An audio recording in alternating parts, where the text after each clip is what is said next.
लक्ष्मण वडापाव आणि आपलं गाडीतलं थंड पाणी माठासारखं लागतं, एकदम भारी. या मग वडापाव खायला. नमस्कार, ड्रायव्हित भावमध्ये आपल्या सर्वांचं स्वागत आहे.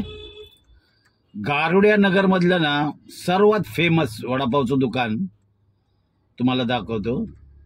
पूर्वी हे वडापावचं दुकान ना समोर ना इथे ना एक बंद टेम्पो असायचा ना 3 व्हीलर, त्याच्यामध्ये लावायचा तो एक 8-10 वर्षापूर्वी.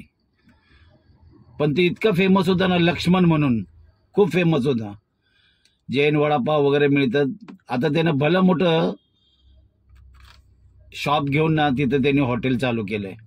तुम्हाला दाखवतो मी. पहिला तो कुठे लावायचा, आता कुठे. इथे कोप होतं बाबा, मेडिकल त्याच्या साईडला टेम्पो लागला, कळालं. टेम्पो तिथं ते आता लक्ष्मण मला दिसेल, लक्ष्मण ओम वडा पाव. हे इतकं मोठं शॉप 10 वर्षापूर्वी फक्त एक छोट्याशा होतं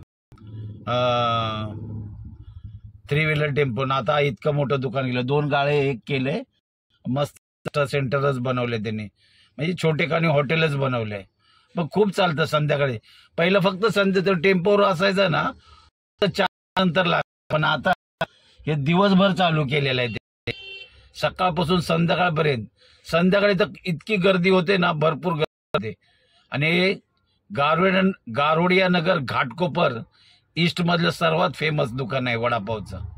नक्की कधी या, खूप चांगली वडापावची चव आहे. नक्की तुम्ही या.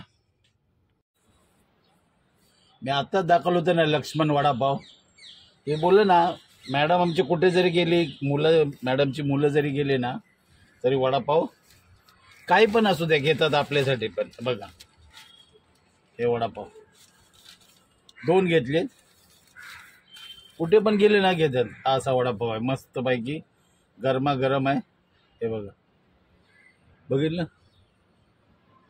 वडापाव एकदम गरम असतो आणि खूप चांगलं आहे. कढई बिडई नाही, इतकी त्यांची स्वच्छता तर खूपच भारी आहे. गरमच काढतात. जशी ऑर्डर आली ना तसे ते वडापाव वडा काढून देतात. तिथूनच हे वडापाव घेतले. या, कोणाला वडापाव खायचा असतं तर लवकर या.